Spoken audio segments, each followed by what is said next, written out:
जय श्री राधे, जय श्री कृष्ण। भक्तों, आज हम तुलसा जी के विषय में जानेंगे कि वह पूर्व जन्म में क्या थी और किस प्रकार वो भगवान नारायण को इतनी प्रिय हुई। तो शुरू करते हैं। जय श्री राधे। तुलसा जी पूर्व जन्म में वृंदा नामक महिला थी। राक्षस कुल में जन्मी ये बच्ची बचपन से ही भगवान विष्णु की परम भक्त थी। जब वो बड़ी हुई तो उसका विवाह राक्षस कुल में ही दानवराज जलंधर से संपन्न हुआ। राक्षस जलंधर समुद्र से उत्पन्न हुआ था। वृंदा बड़ी ही पतिव्रता स्त्री थी, सदा अपने पति की सेवा में लगी रहती थी। एक बार देवताओं और दानवों में युद्ध हुआ। जब जलंधर युद्ध पर जाने लगा तो वृंदा ने कहा कि स्वामी, आप युद्ध पर जा रहे हैं, आप जब तक युद्ध में रहेंगे मैं पूजा में बैठकर आपकी जीत के लिए अनुष्ठान करूंगी।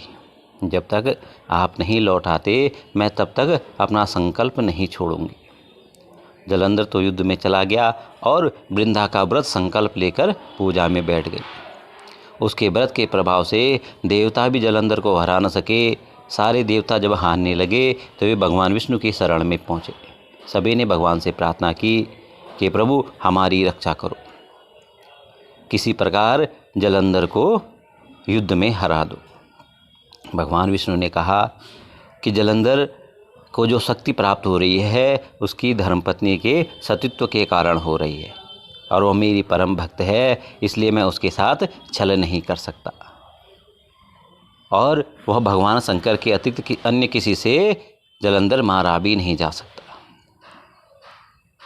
इस पर देवता बोले कि भगवान, दूसरा कोई विकल्प नहीं है, अब हमको जो है आपको जो है तुलसा जी का वृंदा का सतीत्व भंग करना पड़ेगा। इस पर भगवान ने जलंधर का रूप धरा और वृंदा के महल में पहुंच गए।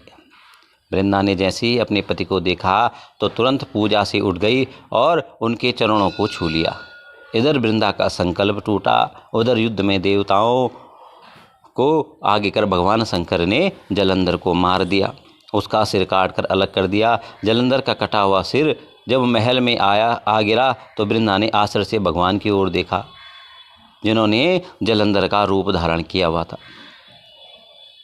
वहाँ पर उसने देखा कि भगवान नारायण उसके पति की जगह नारायण हैं और वृंदा का पति जो है अभी संसार से जा चुका है। वृंदा ने कुपित होकर भगवान को श्राप दिया कि वे पत्थर के हो जाए। इसके चलते भगवान तुरंत पत्थर के हो गई। सभी देव देवताओं में हाहाकार मच गया। देवताओं की प्रार्थना के बाद वृंदा ने अपना श्राप वापस ले लिया। इसके बाद वे अपने पति का सिर लेकर सती हो गई। उसकी राख से एक पौधा निकला। तब भगवान विष्णु ने इस पौधे का नाम तुलसी रखा और कहा कि मैं इस पत्थर रूप में ही रहूँगा, जिसे लोग शालिग्राम के नाम से जानेंगे और तुलसा जी के साथ ही पूजा जाऊँगा। इतना ही नहीं, उन्होंने कहा कि किसी भी शुभ कार्य में बिना तुलसी के भोग के पहले कुछ भी स्वीकार नहीं करूँगा। तभी से तुलसी जी की पूजा होने लगी। कार्तिक मास में तुलसी जी का विवाह शालिग्राम के साथ किया जाता है। साथ ही देवउठनी एकादशी के दिन इसे तुलसा विवाह के रूप में भी मनाया जाता है।